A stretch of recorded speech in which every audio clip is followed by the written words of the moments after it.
Pessoal, a gente vai assistir agora a entrevista que a Ju Baré fez com a engenheira agrônoma e quilombola Fran Paula, sobre a sua dissertação que leva o tema de práticas agrícolas tradicionais, mudanças climáticas e insegurança alimentar. Saudade, Ju Baré. Essa sua entrevista deve ter ficado incrível. A Fran, pessoal, ela é mestra em saúde pública e pesquisadora em sistemas agrícolas tradicionais, racismos e sistemas alimentares e os impactos dos agrotóxicos na saúde do meio ambiente. Ela é também doutoranda no Programa de Ciências Sociais e Desenvolvimento e Agricultura e Sociedades na Universidade Federal Rural do Rio de Janeiro, UFRJ. E vamos assistir um pouco, pessoal, dessa entrevista que a Ju Baré fez? Roda a entrevista, produção. Olá, ouvintes da Rádio Nacional, seguidores. Hoje a gente faz um bate-papo com a Fran Paula, essa mulher quilombola e empoderada, que a gente vai fazer esse bate-papo sobre a tese que ela escreveu. E antes de tudo, vou pedir aqui para ela mesma se apresentar e falar de onde ela vem e o que ela faz hoje da vida. Fran, é com você.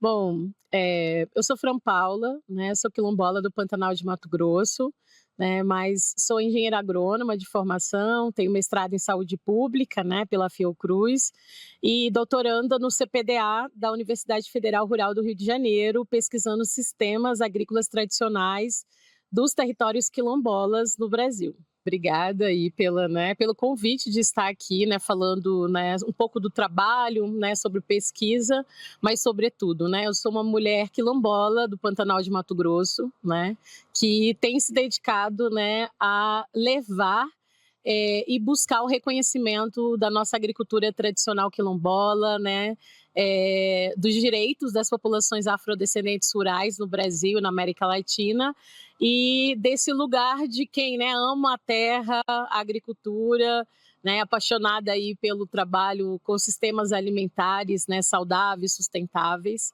e também no âmbito da pesquisa e da produção do conhecimento, né, agrícola no nosso país. Olha só, quando a gente tem algumas perguntas para você, mas você fica bem à vontade para você falar do que você achar que é necessário, que a gente precisa saber, né? A gente sabe que os sistemas agrícolas no Brasil como um todo, todos os povos, eles têm enfrentado essa luta, né, contra esse sistema de introdução de sistemas industrializados aí nas comunidades. E não é diferente também no meio indígena, assim também como no meio quilombola.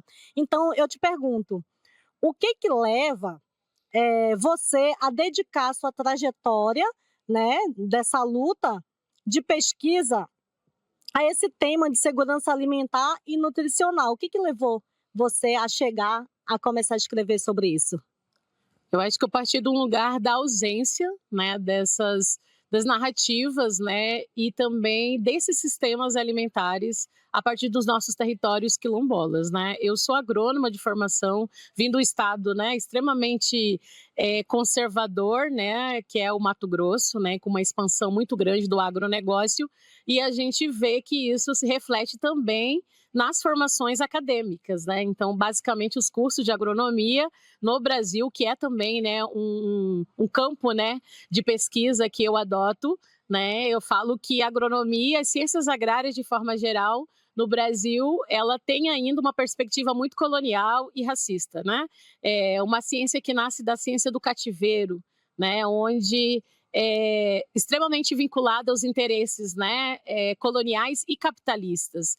E a nossa agricultura, né, o modo de se relacionar com a terra das populações tradicionais, de forma geral, indígenas, quilombolas, sempre, né, esteve, né, excluída, né, dessa narrativa da produção do conhecimento, das políticas públicas agrícolas no nosso país. Então, eu parto desse movimento, né, contra-colonial de reafirmar esses sistemas alimentares como sustentáveis, né, com sistemas dinâmicos no tempo, né, muito também uma crítica, né, ao que foi vendido, né, de que a nossa agricultura, o nosso modo de viver é atrasado, né, que a nossa agricultura é uma agricultura, né, tradicional no sentido fixa, né, de um passado, e as minhas pesquisas e esse trabalho vem anunciando, né, sistemas altamente complexos, tecnológicos, né, e dinâmicos no tempo, que trazem respostas para crises e emergências que a sociedade, de forma geral, atravessa, como, né, mudanças climáticas e a fome. Então, um pouco também dessa necessidade da gente anunciar uma ciência, né, agrícola, né, aliada e também extremamente ligada a populações que historicamente manejaram a terra no Brasil, né, e nas Américas de forma geral, né. Trabalho com um conceito que é de sistemas agrícolas afrodiaspóricos, né, para as comunidades afrodescendentes rurais, no sentido também de que é uma agricultura de continuidade. A gente não está falando de práticas, né, que são tradicionais ou ancestrais isoladas da nossa própria formação identitária e de quem o nosso povo é, né, de tradição coletiva, de relação com o meio ambiente, né, e com os bens naturais. E essa agricultura de continuidade também é uma agricultura que exige reconhecimento e reparação.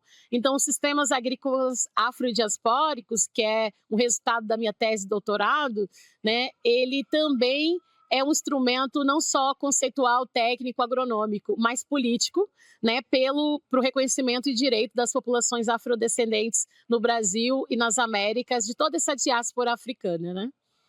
Então, a gente novamente, né, volta aí com a nossa pergunta, Iago. Com a nossa segunda pergunta é sobre sua trajetória, né, depois dessa introdução, né, dessa vida acadêmica. Quais as experiências, Fran, da sua trajetória de vida que mais influenciaram de forma como você compreender a alimentação hoje, depois de você também estar nessa vida acadêmica, né? Bom, né, quando eu decido, né, investir ou atuar mais fortemente no campo, né, da pesquisa, né, e acadêmico, né, eu já chego com uma bagagem, né, dos movimentos sociais de luta pela terra, né, e aí muito articulado pela CONAC, mas pela Via Campesina também, que é um movimento da qual, né, eu também tenho aí uma trajetória de atuação, né, nos últimos 15 anos, né, da minha atuação enquanto também engenheira agrônoma, então sempre estive, né, voltada para as redes e os movimentos de pensar sistemas alimentares agroecológicos, saudáveis, a luta pela terra. Então, isso foi fundamental nessa complementação da minha atuação enquanto pesquisadora na área de sistemas agrícolas, né, tradicionais. Então, não se trata somente de um resultado da academia, porque as universidades precisam também de uma mudança estrutural, né? Então, a importância dos movimentos sociais, né, dessa discussão da luta pela terra e pelo território é fundamental para essa formação também de outros profissionais, né? Eu entendo, né, que é muito importante a gente poder fazer uma disputa das narrativas, de conceitos, né, que não são conceitos só, né, epistêmicos, né, mas são conceitos políticos, né? A gente está falando, né, de anunciar uma outra agricultura que não é a agricultura do monocultivo, do agronegócio, do capital, né, que já é aí, né, amplamente divulgado. Mas recentemente, né, nos últimos anos, eu tenho me dedicado também a partir dessa trajetória e dessa experiência, né, que eu acumulei nos últimos anos em rede e de reflexões sobre o papel da ciência, né, também na perspectiva da garantia de direitos a populações, né, que historicamente, né, sofreram um processo de racialização e exclusão, de pensar os métodos, né, então eu também trabalho muito com os métodos, né, de produção do conhecimento. Então, mais do que definir conceitos, é pensar a forma como a ciência vem sendo construída no nosso país. Então, a gente tem adotado uma metodologia, né, quilombola de produção do conhecimento. Hoje, eu coordeno uma rede de pesquisadores, né, quilombolas e indígenas, né, que se chama Aliança Científica Antirracista, onde a gente tem buscado, né, garantir condições mínimas para que o nosso povo possa fazer pesquisa e incidência nas áreas ambientais e de sistemas alimentares no país, né? E também partindo dessa confluência, né, de estratégias que é importantes para anunciar a nossa agricultura, né, um outro projeto, né, de sociedade de alimentação a partir das populações quilombolas e indígenas. Olha só, eu acho que é um gancho para a nossa próxima pergunta, Fran, porque a gente vai falar justamente de territórios, né? Como que a perda desses territórios e o avanço aí, né, dos grandes empreendedores, o empreendedorismo, né, a própria parte do capitalismo, né, que investe muito nessa questão da monocultura dentro de vários estados aí, como que isso impacta a segurança alimentar dos povos e comunidades tradicionais aonde de fato a gente atua, a sua pesquisa atua, né, como que você vê isso? Eu acho que é impossível a gente pensar em alimentação saudável sem garantia de terra e território para as populações, né, quilombolas, indígenas e tradicionais no nosso país. A gente está falando, primeiro, também da maior população do rural brasileiro, apesar, né, da alta concentração de terras na mão, né, de grandes proprietários latifundiários brancos do nosso país. Né? Eu trabalho muito com essa discussão da racialização fundiária, né, que é importante a gente discutir o racismo, né, fundiário, mas, sobretudo, quais são os setores e quais são as estratégias, né? Quem está por trás desse racismo fundiário, né? Essa categoria da racialização fundiária, né, a gente recentemente lançou um livro, né, que se chama Terra e Liberdade, que é já resultado também dessas pesquisas, desse diagnóstico sobre a importância do acesso à terra e território para a segurança e soberania alimentar do nosso país. Né? A gente está falando de populações que garantem a produção de alimentos, né? E, sobretudo, são populações que menos têm acesso à terra e território. Né? E pensar as políticas, né, fundiárias associadas e indispensáveis para a garantia do combate à fome no nosso país. A gente acaba também contribuindo, a partir da CONAC, em alguns conselhos, né, de segurança e soberania alimentar, né, a partir também de espaços de rede que analisa políticas públicas, né, no atual governo. E a gente tem sido enfático em reafirmar isso, né? Que é preciso a gente repensar a distribuição de terras, né, no país, se a gente quiser, de fato, construir uma transição de sistemas alimentares justos, né, saudáveis e sustentáveis. Né? Olha só, então não só falando também da segurança alimentar, mas também falando da garantia de uma justiça climática, né? A gente também parte digamos assim, desse ponto, né, Fran? Porque a gente sabe que os maiores impactos que a gente tem sentido tem sido, de fato, que a gente fala contra povos indígenas na base, né, na nossa base que está lá no território. Em relação ao cenário de mudanças climáticas, né, e o aumento aí dessas concentrações e tudo mais, né, do que vem acontecendo aí pelo mundo, quais são os principais desafios para garantir o direito à alimentação adequada meio a essa mudança, a essa frente, né, de mudanças e impactos que a gente tem sentido de fato já? Acho que é importante, assim, né? A gente tem construído, né, uma narrativa, mas também uma reflexão de que a gente não está tratando de uma crise, né, ambiental ou climática isolada. Né? A gente está passando por um processo que é de crise civilizatória mesmo e de modo de habitar, né, o planeta. E nesse sentido, muitas contradições desse modelo, né, agroexportador, esse modelo, né, depreciativo, né, e de exploratório, né, da terra, dos recursos naturais, ele se torna evidente. Né? Então, como que essa crise, ela expõe as contradições desse modelo capitalista e colonial, né, histórico do planeta. No Brasil não é diferente. Eu acho que o Brasil ele é uma região, né, que traz também muito essa crise associada a um processo de exploração de territórios e de povos, né? Como bem você falou, né? As populações indígenas, as populações quilombolas, as populações, né, pretas do nosso país são as populações que mais sentem, né, o efeito desses impactos, seja na vida, seja na agricultura, seja na alimentação, seja no acesso aos rios, né? E a biodiversidade. Né? Então, não tem como a gente também travar, né, o enfrentamento a essa crise, né, climática sem salvar a biodiversidade.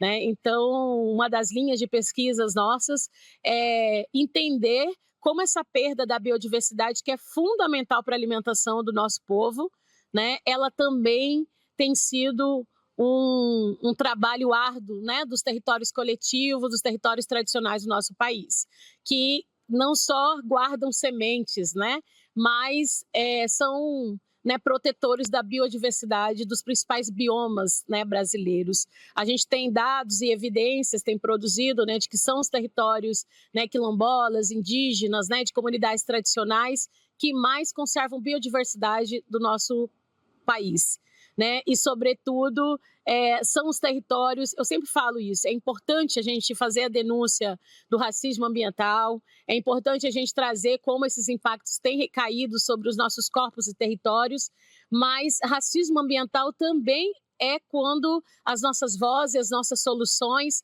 o que a gente vem desenvolvendo dos nossos territórios não são considerados. A gente está aqui no Encontro, né, Nacional de Mulheres Quilombolas. Hoje, daqui a pouquinho, a gente vai lançar uma publicação, né, que eu tive também aí, né, a honra, né, de poder coordenar esse processo de produção de dados, que é sobre a solução que as mulheres quilombolas vêm adotando nos nossos territórios para salvar o planeta da crise climática, né? Então, é importante também anunciar, né, que historicamente a gente sempre desenvolveu estratégias de enfrentamento a esse desequilíbrio ambiental, que agora está no seu ápice, né, e é chamado de crise, né, mas que os territórios, né, quilombolas sempre, historicamente, né, sofreram com essa violência, né, dessa fragmentação também entre os nossos territórios e o acesso, né, à água,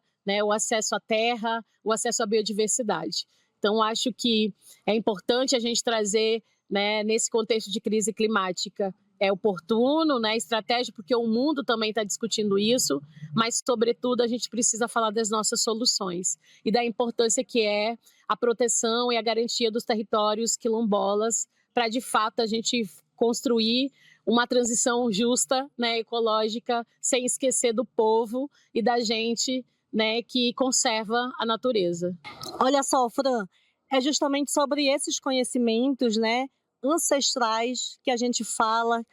E aí a próxima pergunta casa muito bem com o que você já vem dialogando aqui com a gente, é sobre esses conhecimentos ancestrais. Muitas vezes eles são inviabilizados, né? Invisibilizados. Também são inviabilizados e invisibilizados. Eu ia falar do tá. Tá, então olha só, Fran, a nossa próxima pergunta casa justamente com o que você acaba de trazer, né? Que esses conhecimentos tradicionais são invisibilizados muitas vezes, né? E isso acontece todos os dias, quando a gente está nesses meios de luta, né? Nos meios dos grandes congressos, né? A gente tem uma fala ali, mas muitas vezes a gente acaba, né, sabendo que a gente vai ser, digamos ali, um pouco excluído nesses meios, porque a gente quase não interessa ali os nossos conhecimentos tradicionais. E aí a pergunta como que esses saberes ancestrais contribuem para a produção de alimentos e para o cuidado com a vida, que é justamente sobre essas mudanças, né? De você ter o cuidado com essas mudanças climáticas, que é o cuidado com a vida. Eu acho que são saberes que eles estão fundamentados na nossa vivência, né? Na nossa prática, que não começa agora, né? Por isso que se chama saberes ancestrais, porque são conhecimentos passados de gerações a gerações, né? E que vêm sendo, né, desenvolvidos e mantidos há muito tempo. Então, eu sempre falo que pensar em sustentabilidade sem escutar, né, populações, né, que historicamente, né, vivenciam isso, é um erro, né?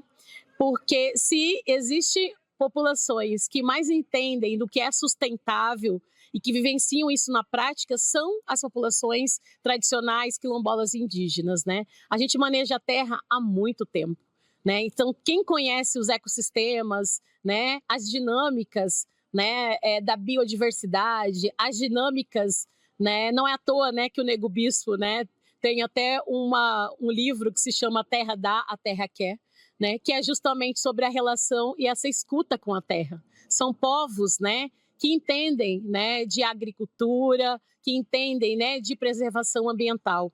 E é importante, quando essa escuta ela é violentada, quando essas vozes são silenciadas, quem perde, né, é todo mundo, não é só as comunidades quilombolas que perde, mas a própria chance, né, de sobrevivência da humanidade é colocada em xeque, né, é colocada em risco.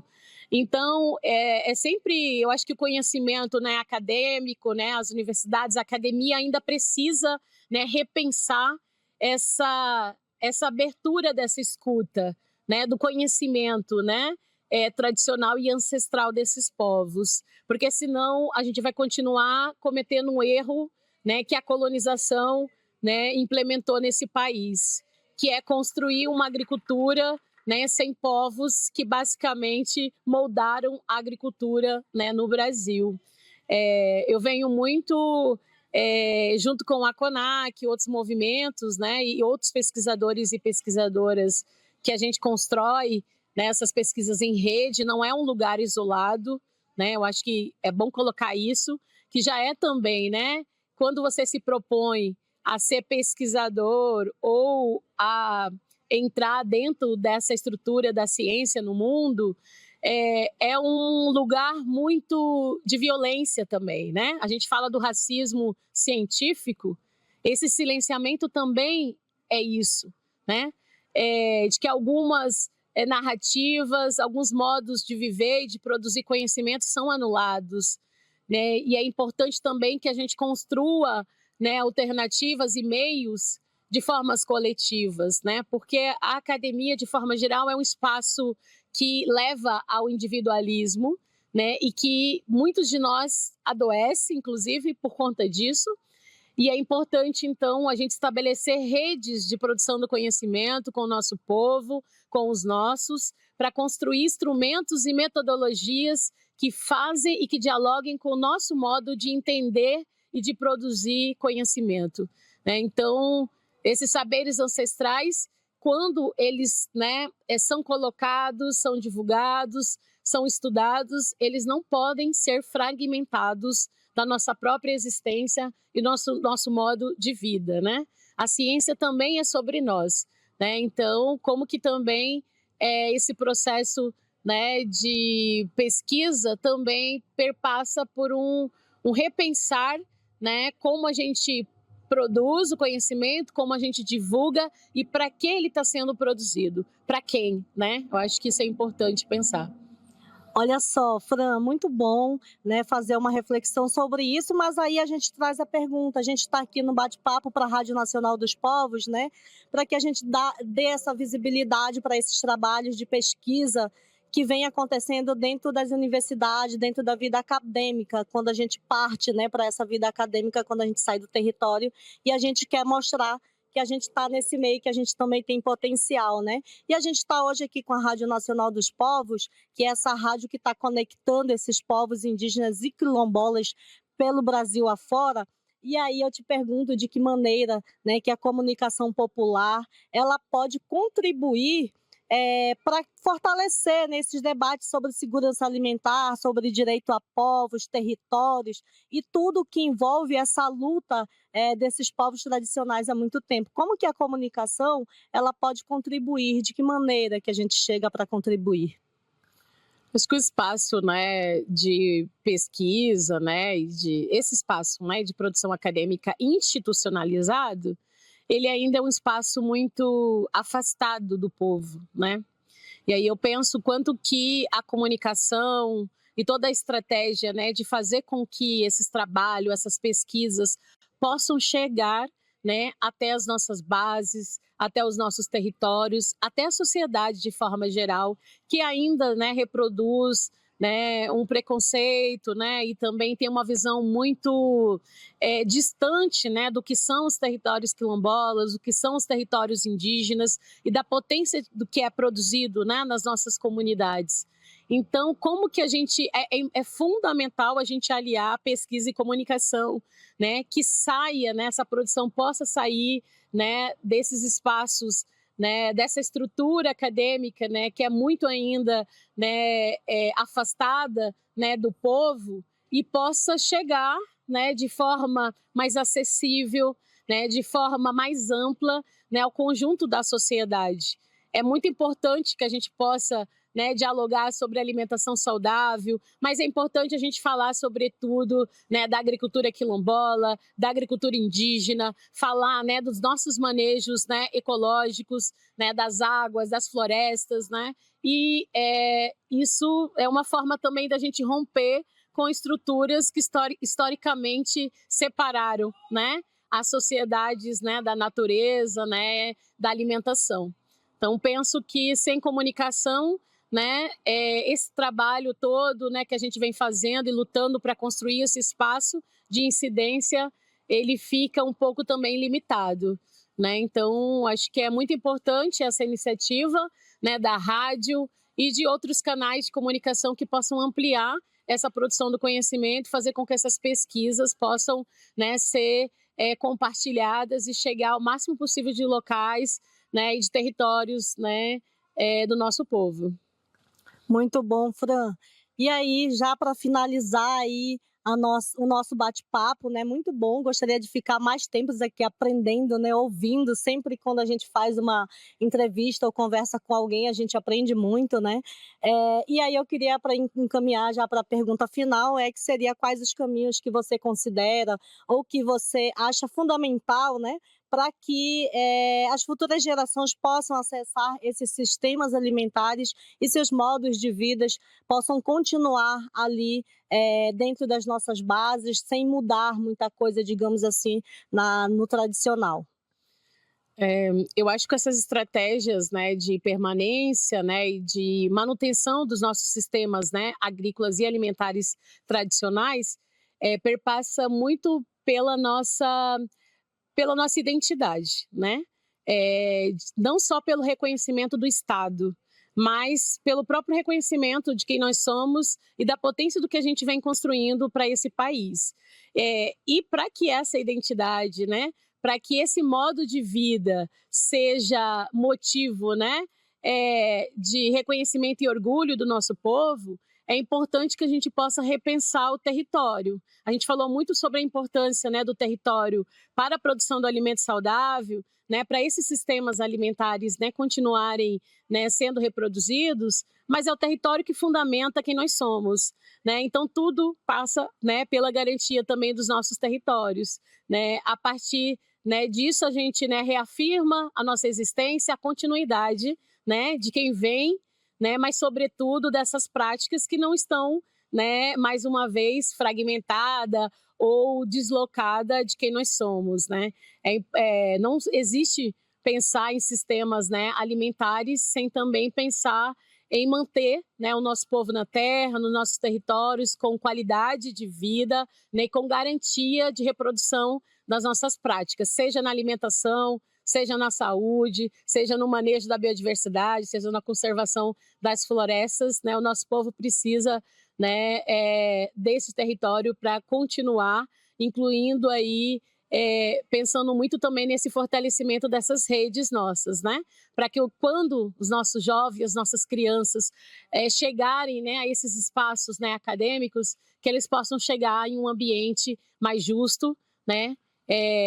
Menos racista, né, e com melhores oportunidades de permanência, né? Então, um pouco também sobre da nossa responsabilidade de também incidir nesses espaços para construir um espaço seguro, né, e justo para quem está chegando e para quem está vindo. Fran, muito obrigado pela entrevista, pela conversa. E aí a Rádio Nacional está de portas abertas para quando você quiser chegar lá, quiser conversar, quiser falar da vida acadêmica, quiser falar do seu território, a gente sempre está lá. Muito obrigado pela conversa de hoje. Obrigada, gente. Obrigada.